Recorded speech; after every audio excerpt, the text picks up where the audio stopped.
sir. I told y'all Scary Hour was back, right? I told y'all Scary Hour was back. And who not better to come back on and react to is the one and only Mr.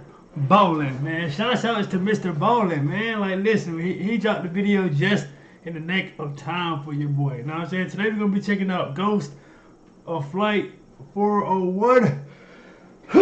Excuse me. But yeah, like he dropped this for us, man. As you guys see, it's 42 minutes long. Kick back, relax, like, you know, like go get your snacks, roll up something, sip something. Like, do what you gotta do. Now I said we're gonna be here for a little minute, man. I hope you guys enjoyed the video. Hit that thumbs up button before you guys leave out. And let's get this video here to 300 likes, man. I ain't even finna hold y'all up. Shouts out to Mr. Ballen once again, bruh. Let's get into it, man. My wife is a total skeptic. She does not believe in the paranormal whatsoever and never has. But when I told her just a portion of today's story, specifically the part about the passenger in first class, you'll know when you get to that scene, she told me she was so intrigued by it. And I think the reason for that is in this story, as you'll see, there were so many witnesses, hundreds of witnesses. And so how could they all be making this up? But before we get into today's story, excuse me once again, sorry about that. But yeah, I mean, like, how do you guys feel about paranormal? Because honestly, bro, I low-key still like believe in it. Like, I'm skeptical on any type of noise. I hear anything like that, bro, like my ears go up. Like, what the hell just happened? How you guys feel about that? Excuse me, like, when I must, like, this always happens. I didn't sneeze all day. I didn't sneeze all day until I started recording, bro. Is it the lights? Like, what is it? Jesus. And so how could they all be making this up? But before we get into today's story, if you're a fan of the strange, dark, and mysterious delivered in story format, then you come to the right place because that's all we do, and we upload once a week. So if that's of interest to you, please invite the like button to come over your house for a Ouija board session, and then after everyone has their fingers on the pointer, ask if anyone likes the like button, and then casually push the pointer towards no. Also, please subscribe to our channel. That's funny, but we ain't having no goddamn Ouija board party. What? Who? Bro, yeah, bro, y'all know how we feel about these Ouija boards, bro. Likes the like ain't button, no way. and then casually push the pointer towards no. Also, please subscribe to our channel and turn on all notifications so you don't miss any of our weekly uploads. Okay, let's get into today's story. Let's go.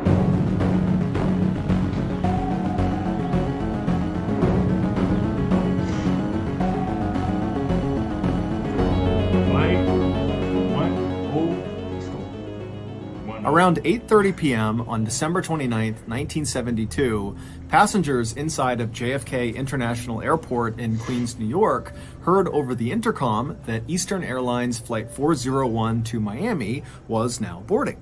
About 30 minutes later, all 176 passengers, which included the 13 crew members, had made it on board, and then at that point, the 13 crew members began making their final preparations for takeoff.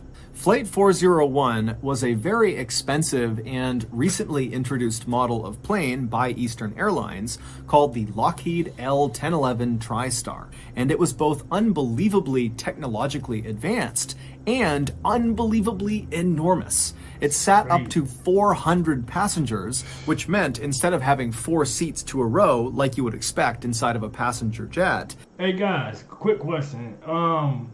How you guys feel about planes? Like, believe it or not, I've never been on a plane before, guys. I know y'all looking at me like, what? You have? No, I have never been on a plane. And like, I'm kind of nervous on doing it. You know what I'm saying? Well, obviously, when I first get on the plane, I'm not going to like go by myself or whatever, like my very first time. But yeah, man, I never really had a reason to really fly or anything like that, because all my family like live within, you know, like pretty close range. I don't have to get on no planes. But yeah, I've never been on a plane before, guys. Like, how do you guys feel about that, man? Like, I'm like, how many planes have you guys been on? And I'm like, how many times? And how was your first experience? Tell me that down in the comment section, man. Let's go, man.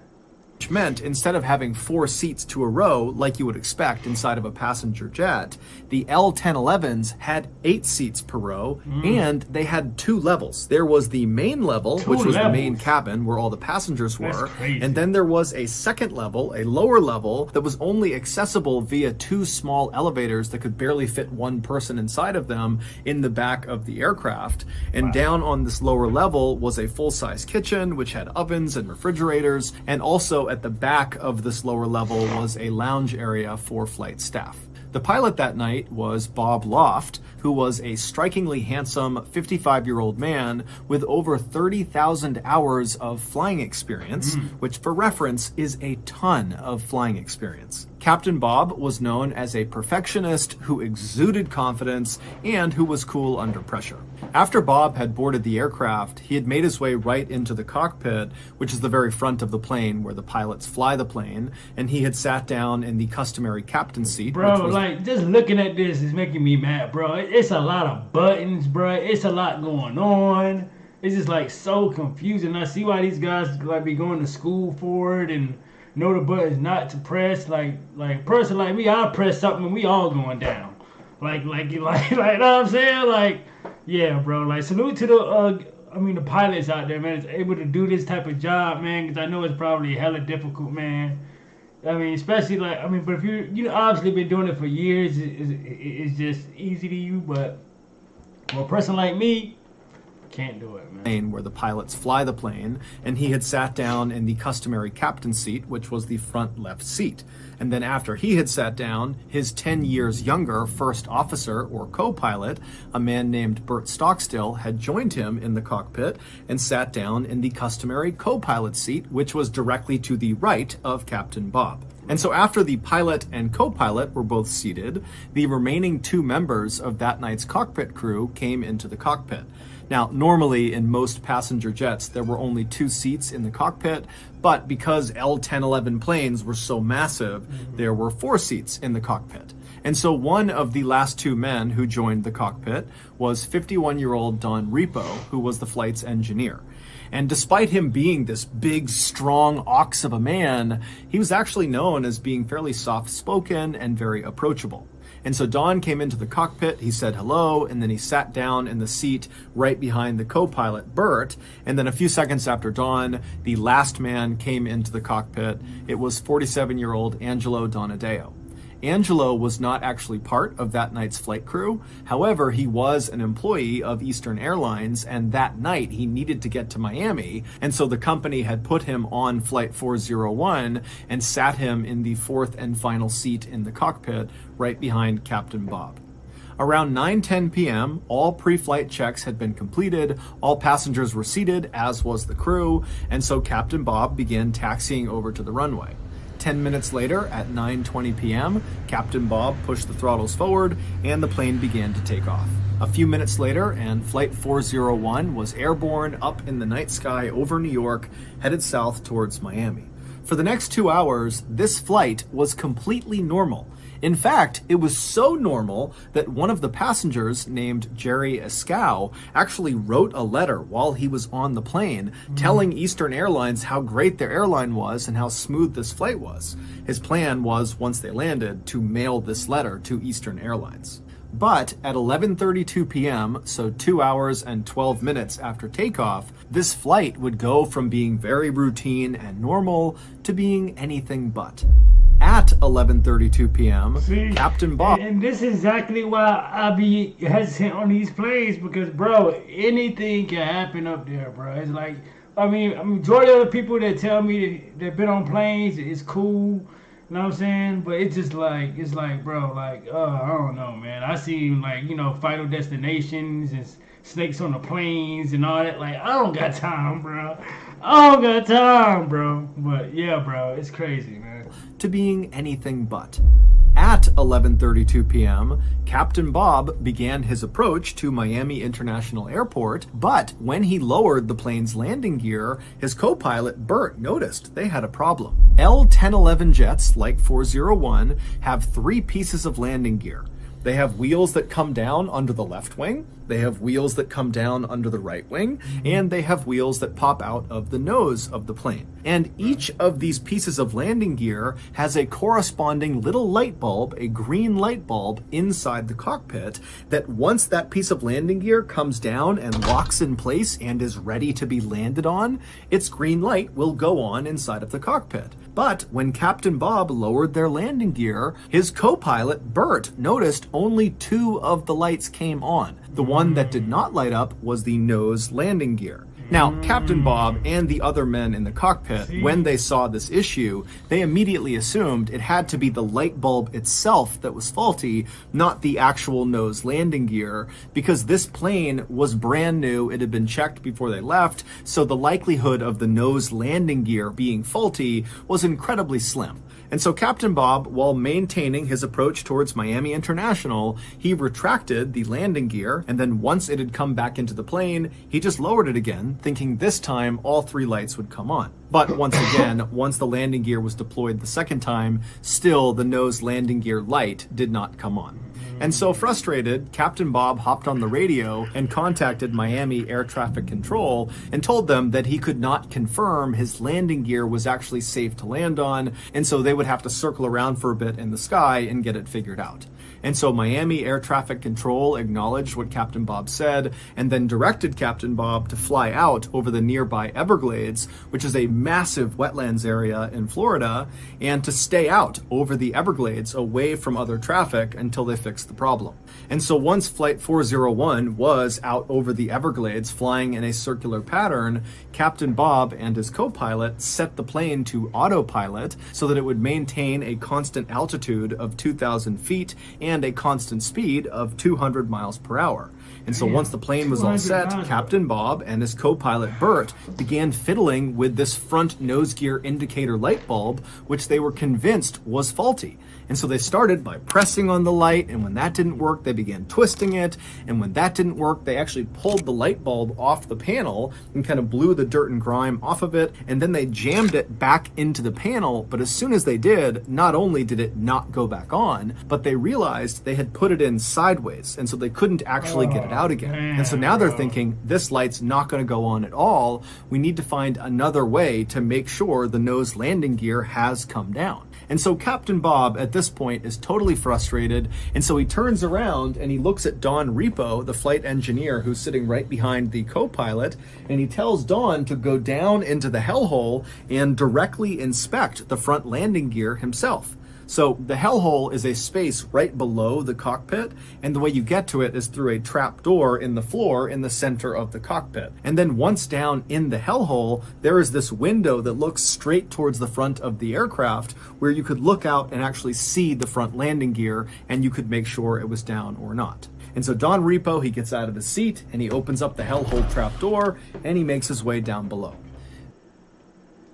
I'm stealing your hubcaps. It's fine. I'm the new CEO. Let me introduce you to the new me. Interesting, though.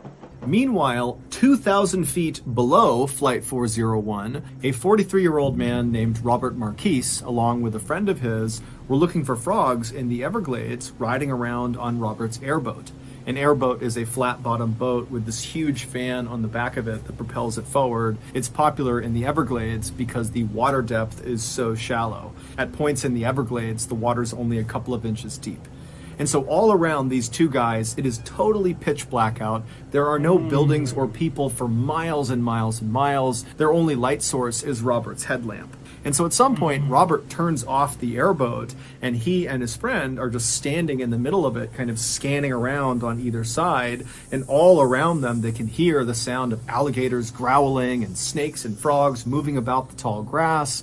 And as they're just kind of silently looking around them, out of the corner of Robert's eye, he sees something. And so he looks up right as he sees this huge orange and yellow flash that kind of came out of the ground roughly 5 miles away from where they were. And basically, as soon as Robert saw it, this flash dissipated and it was just totally gone.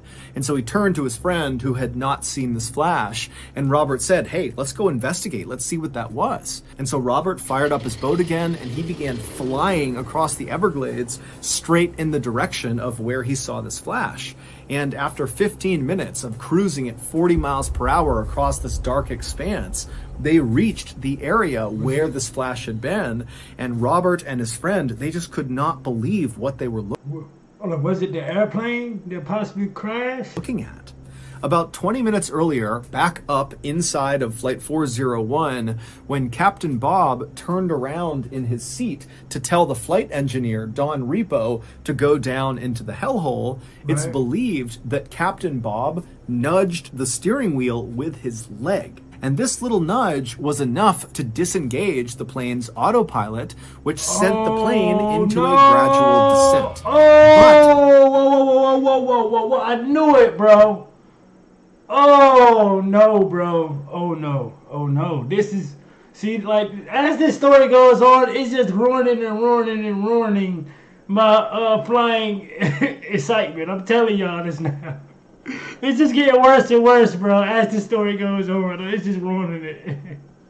Oh my God. And this little nudge was enough to disengage the plane's autopilot, which sent the plane into a gradual descent. But nobody noticed. Because, one, it was totally pitch black outside, the Everglades below them, there's no lights, there's nothing, and there was no moon that night, and so when they're looking out the window, there would have been no visual cues that they were going down, up, or anything. It just would have looked like a total void outside. And two, the descent they were now suddenly in was so gradual, it would not have felt like they were tumbling out of the sky. It would have felt like they were just cruising as expected. And three, all of the men in the cockpit were completely fixated on this light bulb problem. In fact, they were so fixated that when an alarm went off inside of the cockpit telling them they had dipped below their intended altitude of 2,000 feet, they were now going down, nobody noticed. Although, to their credit, this alarm only sounded once and it wasn't that loud. And so not long after Don Repo had gone down into the hellhole, the plane crashed into the Everglades. No one on board Flight 401, from the cockpit crew to the passengers to the other flight staff, had any idea they were in an emergency until they hit the ground.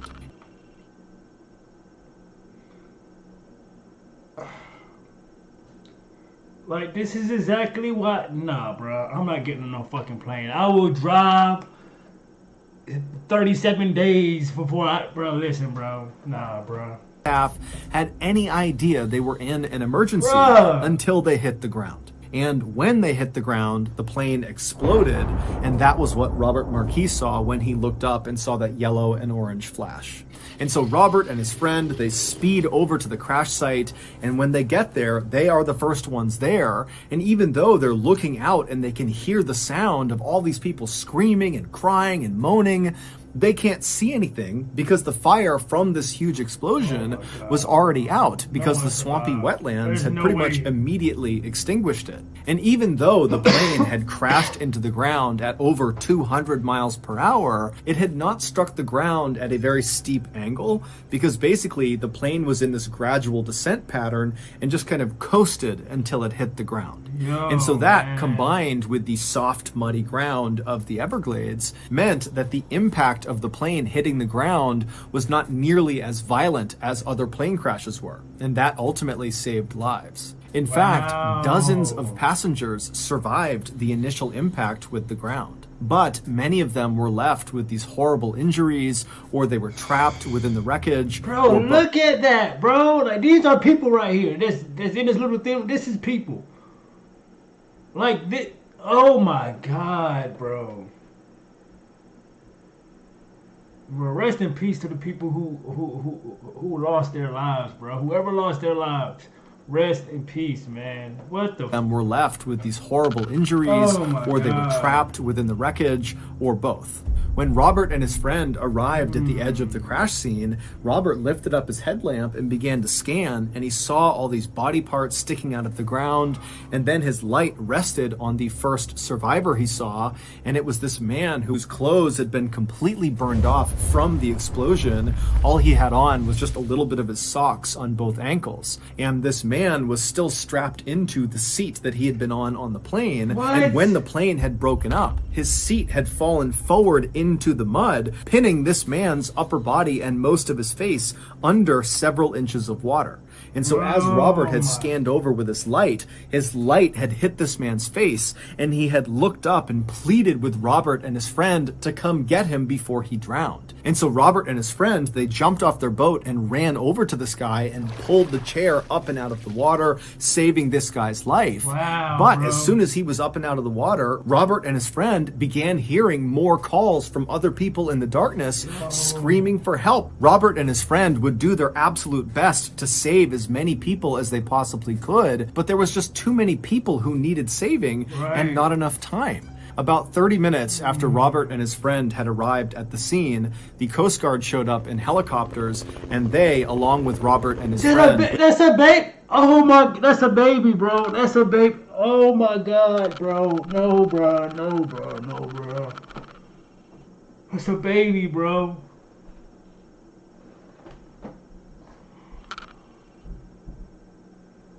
Oh my God, bro.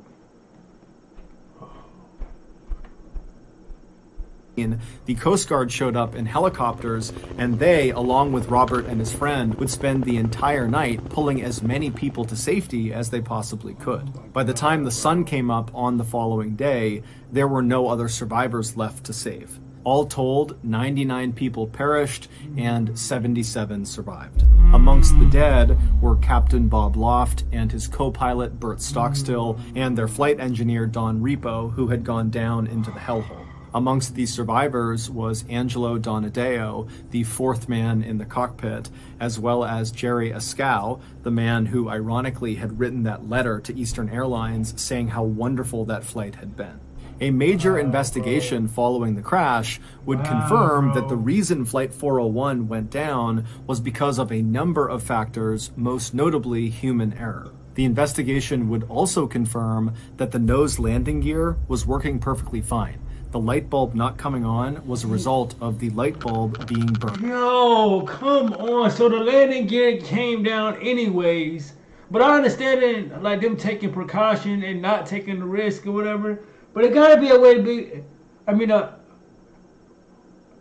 be a way to like see the damn thing if it's down or not. It gotta be from in the cockpit though. It has to be like a camera over there or something, bro. At this point, because all those people just lost their lives, bro.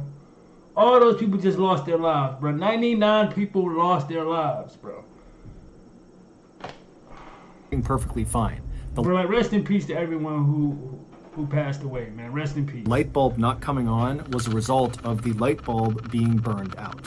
Following the investigation, Eastern Airlines would make every effort to compensate both the survivors of the crash and also families of those who were killed in the crash. Eastern Airlines would also make major changes to their training for their pilots and co-pilots and anybody that was ever going to be in the cockpit to ensure this type of disaster never happened again. But this was not the end of the story for Flight 401. And it gets worse. Oh, Lord. We ain't even halfway through. It's a 42-minute video. Yeah, we're going to be here for a long time, y'all. Like, this might be my longest video, man. Yeah, this might be my longest video. I was recently eating lunch with a friend of mine in Uskapog, Rhode Island, when he asked... I mean, like, you know, he got to get his promotion on. Like, he got to promote. I mean, I ain't mad at Mr. Ballen, though. We got to get, you know what I'm saying, cut some of that out, you feel me? Free meals across 7 boxes and 3 free gifts. Okay, back to the story. Let's go. Man, bro. Man, bro. For almost 3 years after the crash, hundreds of Eastern Airline employees began to experience a terrifying phenomenon. Now, at first, many of these employees were going to their superiors and reporting what happened to them, but very early on, Eastern Airlines made it clear that they didn't want anybody to talk about this. Anytime an employee made one of these reports about this phenomenon, they were either sent to the psychiatrist or they were just fired. However, despite this intense pressure from Eastern Airlines to their employees to be quiet about what was going on inside of their ranks, there were still some very brave employees who had firsthand experience with this terrifying phenomenon who still came forward and told their stories to the press and to journalists. They just did it anonymously. And so I'm going to tell you two of the most chilling accounts from those employees. Keep in mind, the names used in these stories have all been changed. What the hell is going on here? In March of 1973, so 3 months after Flight 401 had crashed in the Everglades, an Eastern Airlines flight attendant named Ginny was assigned to a flight from New York to Fort Lauderdale, Florida. Working with her on this flight was her very close friend and fellow flight attendant, a woman named Denise. Neither of these two women were on Flight 401 when it crashed. The plane these two women would be working on their flight to Florida was called number 318 by Eastern Airlines, and it was an L-1011, just like Flight 401 had been. In fact, plane number 318 actually had some original parts from Flight 401 on it, because it would turn out after that huge investigation was done on the crash, the investigators discovered lots of parts from Flight 401 were still in pretty good shape. Oh no, already. No, sir. Why would you take old part? No, bro. Like, this is a red flag already. I will. So they take parts that's in good condition and put it back on other planes? No. Red flag already. Of parts from Flight 401. Like, bro, y'all an airline. Just get brand new parts, brand new plane, brand new parts. So things like this will not happen, man. Investigators discovered lots of parts from Flight 401 were still in pretty good shape. And so after rigorously testing them and ensuring they did really work, those parts were actually installed on other L-1011 jets in the Eastern Airline fleet. Now, for the record, this was not considered an inappropriate thing to do. These parts were extremely expensive and they worked perfectly fine, and they were not involved in causing Flight 401 to crash. And so no one batted an eye. Y'all got more than enough money to just get a brand new part. I don't care how expensive it is, bro. Like, you can't replace somebody's life, bro, with whatever. Like, let's not continue. Involved in causing Flight 401 to crash, and so no one batted an eye when Eastern Airlines put these parts on their other planes. So Ginny and Denise, along with several other Eastern Airlines flight attendants, board plane number 318, and after takeoff, the flight attendants began going through the very long and drawn-out process of getting food and drink for the nearly 200 people on board the flight. And so the way the flight attendants divvied up the work is they would have some of the attendants on the main level of the plane in the cabin taking orders from all the passengers, and then the other flight attendants would be down on the lower level, the second level of the plane where the kitchen was, preparing all the food and drinks. And so at some point during this process, Denise, who was up on the main level helping with taking orders, realized she didn't have anything to do. She had taken all the orders she could, and so she decided she would head down to the second level, to the kitchen, where her good friend Ginny was, to see if she could help her. But ironically, as Denise got in the elevator in the back of the plane and began heading down to the second level, Ginny, who was on the second level, discovered she did not have anything to do. She'd already prepped her cart, and so she had gotten into the other elevator and began going up to the main level to see if Denise needed any help. And so the two women literally passed each other in their elevators, but didn't see each other. And so once Ginny arrived at the main level, the cabin level, she got off the elevator and she walked down the aisle and she began asking around to the other attendants if they knew where Denise was. And they would tell her, oh, she just left a minute ago to go down to see you. And so after a couple of minutes, Ginny would leave the main level and go back down the elevator to the lower level to find Denise. Now, to understand what happens next, you need to have a basic understanding of the layout of the second level. So when you come down on either of those two elevators, when the doors open, you'd be looking down a stretch of hallway, basically the length of the plane from the back towards the front. And when you stepped off the elevator, you'd be stepping into the middle of the kitchen. Now, the kitchen was very, very cramped, and on the left side was a row of ovens that were all stacked up against each other, and then on the other side, on the right side, was a row of cabinets and cupboards. If you were to walk down the kitchen straight towards the front of the plane, you would eventually reach a wall that separated the kitchen to the lounge area, and there was a door slightly off to the right side on this wall that you could walk through to get into the lounge. So if you were standing in the kitchen and looking in the direction of this door, you wouldn't really be able to see into the lounge area because, again, the door was kind of off to the side. You would have to actually go over to the door and poke your head through to get a full unobstructed view of the lounge. And all the lounge was a couple of sofas and chairs kind of arranged in a circle. So Ginny has gotten back in the elevator and she's made her way back downstairs to continue looking for Denise. She gets down to the lower level, the doors open up, and she... Streaming exclusively on Peacock. We're digging up the Mummy movies. We are in serious... She looks out into the kitchen and Denise is not there. In fact, the kitchen is totally empty. And the door leading into the lounge area is shut, so she can't even see in part of the way into the lounge to see if anybody is in there. But the second Ginny stepped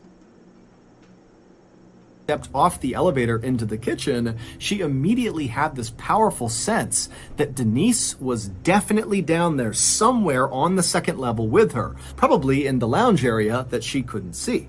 And because Ginny felt so confident that Denise was down there, she actually didn't start by calling out for Denise or walking to the door, opening it up, and looking into the lounge to make sure Denise was there. Instead, Ginny just turned to the left and went to the ovens and began preparing food for the attendants upstairs. And as she's making these plates of food, Ginny would periodically look over at the closed door leading into the lounge, kind of expecting it to open up at any point and see Denise walk out. But after a couple of minutes, no one had opened the door from the lounge, and Ginny was thinking to herself, I'm making quite a bit of noise over here. If anybody was down here, wouldn't they come out of the lounge and just see who it was? And because Ginny, again, had this really intense feeling that she was not alone down there, she began to think, wait a minute, is Denise playing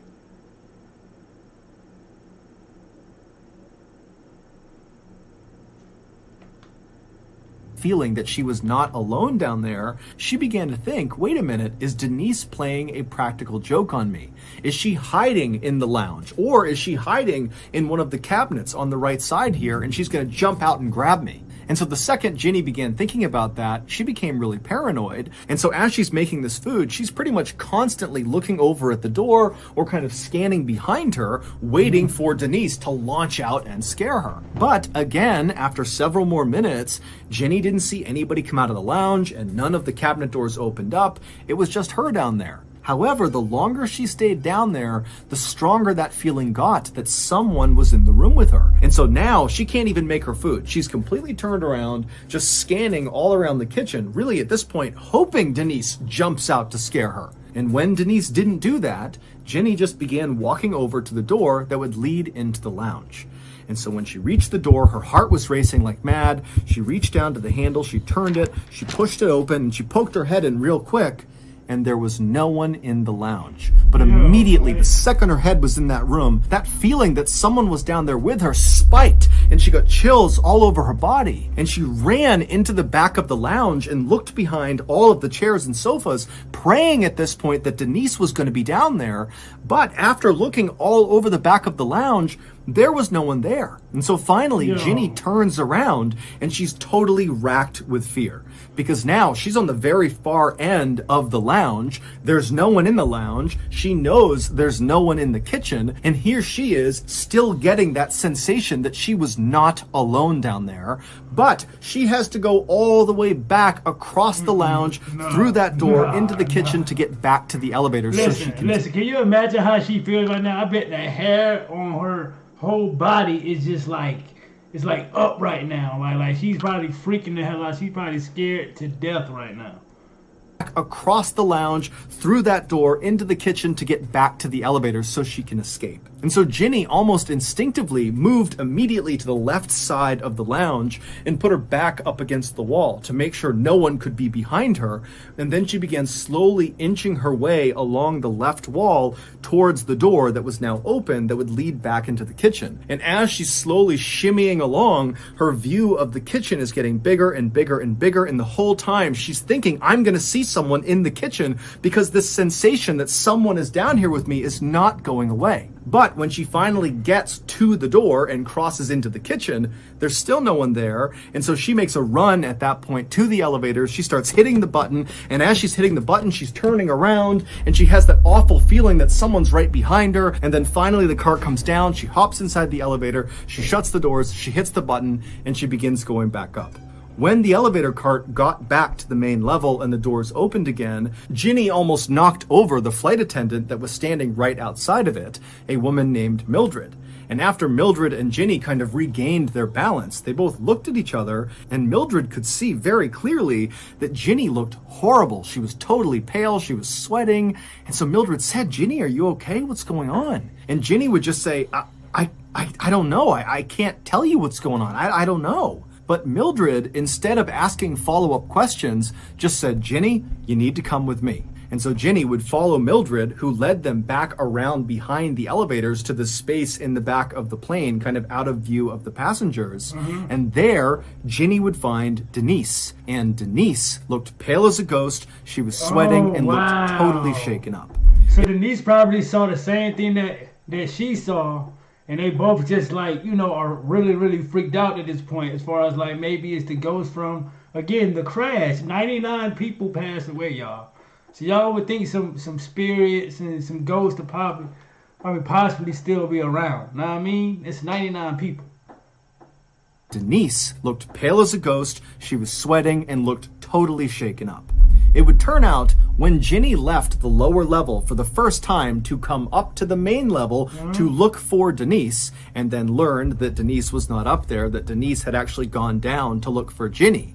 In those few minutes that Ginny was up on the main level before she went back down again to continue looking for Denise, Denise was on the lower level. And Denise would say when she got off the elevator into the kitchen, there was no one down there, but immediately she believed Ginny had to be down there because of the strong sense that she was not alone down there. However, when she opened up the door to look into the lounge, she didn't see anyone, and it totally spooked her. She shut the door, she ran back to the elevators, and she went back upstairs. And as she was going up in her elevator car, who, once again, passed her in the other elevator car?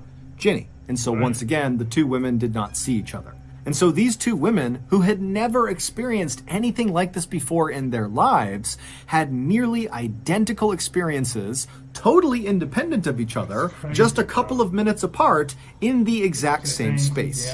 It was just too many coincidences for them to totally write it off. And so that was a big reason why they felt like they had to come forward with their information. Right. Oh my God. Bro, Mr. Ballen never fails, bro. Like, oh my gosh, never fails.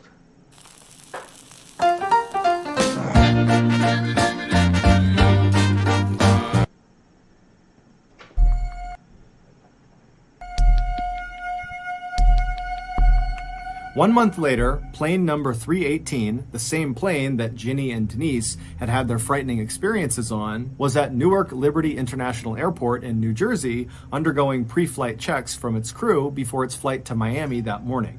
After most of the checks were done, the passengers were allowed to board the plane, and then after it seemed like most of the passengers had arrived and taken their seats, the senior flight attendant, whose name was Sis, began counting the people on board the plane to make sure they had everyone. And after counting up and down the rows, she realized their head count was off by 1. They had one too many people. And so when Sis began recounting, she actually quickly identified the discrepancy. Sis was standing in first class in the aisle, and as she was counting down the left side of first class passengers, she noticed there was an Eastern Airlines captain seated in one of the seats. And so immediately Sis thought, oh, okay, I don't recognize this person, but since he's in uniform, he must be deadheading. Deadheading is a fairly common practice for airline employees where if they need to be on a particular flight but are not physically at the origin airport, they will just hop on another company flight that happens to be going to the airport they need to go to. And at least in the 1970s, it was not uncommon for employees not necessarily to tell the flight staff until they were literally on the plane, because these employees would just check the manifest, see if there were openings, and then climb on board. And so Sis assumed that was exactly what this man had done, and that was why he was unaccounted for, and it was why they had this extra person. And so she just needed to get his name to account for him. And so Sis turned and took a couple of steps until she was right in front of this guy who was still just seated looking straight ahead, and Sis introduced herself and asked him if he was deadheading. But the captain just continued to stare straight ahead and didn't even seem to register that Sis was talking to him, despite the fact that Sis was right on top of him and speaking very, very clearly, and nobody else was talking. And so Sis, who was aware of the fact that this guy clearly should have heard her, just kind of waited for a second and then just asked again, hey, what's your name? I need to make sure that you are in fact deadheading. But again, this captain just sat there without moving and didn't remotely react to Sis. Yeah, like, that is super weird, bro. That's weird right there, and that's a red flag if you ask me. That's a red flag if you ask me. Now, by this point, another flight attendant named Diane had looked over and actually saw Sis having this strange interaction with this Eastern Airlines captain. And so Diane walked over and listened as Sis, for a third time, tried to get this guy's attention, but he still did nothing. And so Diane and Sis, they start looking at each other like, what do we do about this?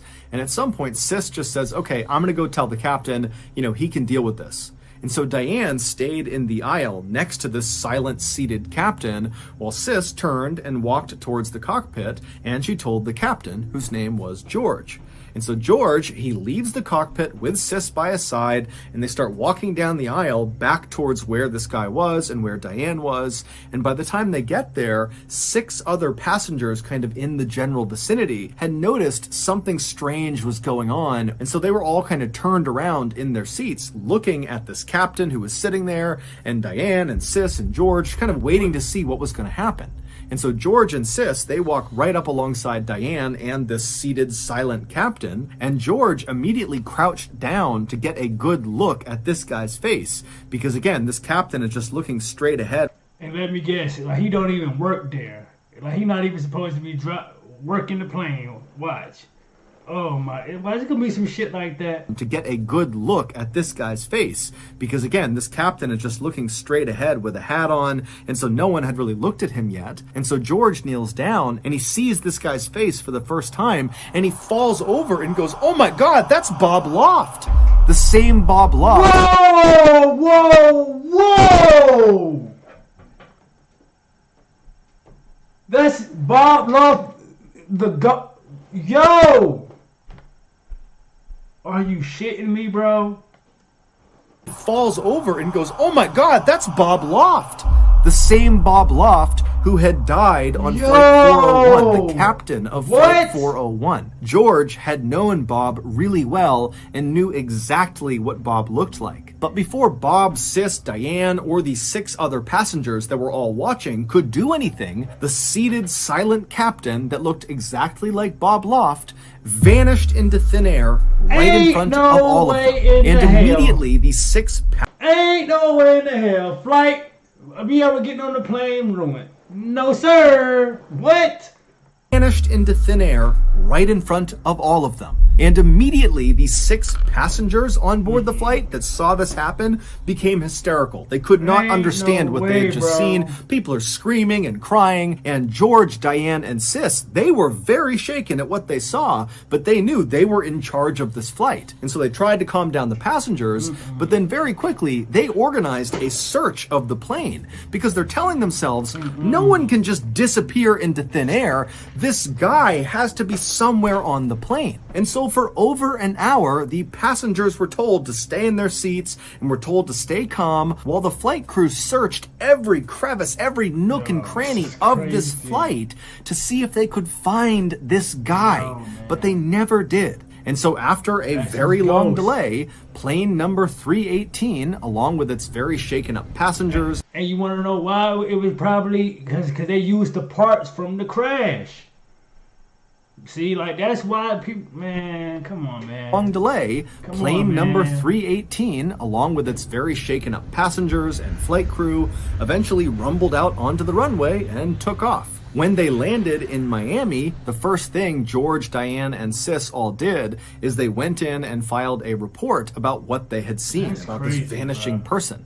But Eastern Airline didn't do anything about their reports. In fact, the logbook where these reports were kept was conspicuously missing a couple of weeks later when some other employees of the airline heard about this vanishing person and wanted to read the reports themselves. And when these employees went to their superiors and asked if they could get this logbook, the answer from the top was George, Diane, and Sis never filed those reports. There was no vanishing person. This whole thing is a bunch of crap. But George, Diane, and Sis all said, we filed those reports. And apparently some other pilots within Eastern Airlines. See, these people like that literally blow stuff off like that, like, need to be, like, listen, y'all need to look into that stuff. Especially if more than one person is actually saying it. Like, come on, bro. Like, y'all just can't keep blowing people off like that, bro. Because what if it happens to you? Like, you going to feel some type of way. You know what I'm saying? Like, if you can't get what you know what I'm saying? Like, put a thing in for it. Like, come on, bro. Like, that's crazy, especially if it's more than one person. All said, we filed those reports, and apparently some other pilots within Eastern Airlines had actually seen the reports before the logbook went missing, and they would tell other people that what they read was terrifying. Over the next 2 years, there would be an astounding number of other totally unexplainable events that took place on other planes within Eastern Airlines' fleet. However, the strange events only occurred on L-1011 jets that had parts on them from the crashed Flight 401. Like, you see what I mean? You see what I mean, bro? See what I mean? Like people just don't, man, look, bro. Y'all are a national airport. Y'all get way more than enough money, bro. Just buy new parts, bro. Buy new parts. That had parts on them from the crashed Flight 401. Some of these unexplained events included more sightings of the silent seated captain who looked just like Bob Loft. And in fact, one of those sightings was by an Eastern Airlines executive who, after seeing this captain vanish into thin air right in front of him, the executive freaked out and ran off the plane and demanded the plane be searched top to bottom. But like the last search, nothing was found. On another occasion, the catering company that loaded food directly into the second level of these L-1011s, basically right into the kitchen, one of their staff spotted a man wandering around the lower level that looked just like Don Repo, the flight engineer from the doomed Flight 401. And when this staff member spoke to this man who looked like Don Repo turned towards him and then vanished into thin air. The catering company was so scared when this happened that they... and that's what Denise and that other lady saw when they went down there to the kitchen too. They saw Don. And that's why they were so freaked out. You know what I'm saying? And then vanished into thin air. The catering company was so scared when this happened that they refused to go back into the plane, and it caused a massive delay. On another flight, on board plane number 318, the pilot and co-pilot began hearing banging coming from the hellhole, and when the pilot got up and opened up the hellhole and went down below and shined his light, he didn't see anything, but when he went to climb back up into the cockpit, he looked up, and standing in the cockpit was once again Don Repo looking straight down at him, who then promptly vanished right in front of him. On another flight, a female passenger and coach, who had been quiet the entire flight, suddenly began screaming hysterically. And when they went up to her and asked her what was wrong, she was pointing at the seat next to her and said a man had suddenly appeared right next to her. He did not walk in, he just appeared next to her, and then when she began screaming, he vanished right in front of her. This woman was so upset that when they landed finally in Phoenix, Arizona, she had to be restrained in a straitjacket when they pulled her off the plane. But as What? terrifying as all of these events were, there was at least one instance where these apparitions appeared to be helpful to the people on the plane. One captain said he walked into the cockpit, and standing in there was flight engineer Don Repo, and Don promptly told the captain about a specific malfunction in one of the engines before Don vanished in front of this captain. What? Now, this captain was horrified at what he had just seen, but he did actually go down and have that engine looked at, and sure enough, the malfunction that Don Repo said it had. Then finally, in 1974... What? Yo. This is crazy. So, y'all hear this, bro? Like, this is crazy to me, bro. all of these strange events just came to an abrupt stop. Now, no one knows exactly why, but in 1974, Eastern Airlines, despite telling the world they didn't believe any of the reports of these strange happenings on their planes, despite that year, they went into every single one of their L-1011 jets, and they removed any parts that had been placed on them from the crashed Flight 40. I said that from the jump, right, y'all? From the jump, like red flag. How many red flags did we have this episode? Like, how many? 01. Despite the fact none of those parts were faulty. They were removing perfectly good parts, and they never gave a reason. And after they did that, all the sightings just stopped. Wow. So that's gonna do it. If you got something out of today's episode, man, shouts out to Mr. Ballen, man. This is why we react to him, bro. This gotta be my longest video, bro. My ears are like red right now, bro. Wow, bro. Shouts out to Mr. Ballen, man. Ghost of Flight 401. Wow. Amazing video, man. Amazing video. Crazy. And it just ruined my whole flying journey I wanted to do. It's over for it. You know what I'm saying? We're going to be like catching them buses or driving. You feel me? It's just that simple with me. You feel me? Tell me how you guys feel about this, man. Like, tell me about your guys' flight experiences. Have you guys experienced anything crazy like this happening while you was in the air? Like, let me know down in the comment section. I'm definitely in the comment section, like, looking at you guys. You know what I'm saying? We're going to, try to top up, like a conversation or two. I'm like, shout out to Mr. Ballen, like, get this video to 300 likes, man. Like, share, comment, subscribe. Share this video on all your social medias, man. Like, 'cause that really helps out with the algorithm as well. Hit the thumbs up button, gang, and SRT gang. I am out this thing, man. Let's get it.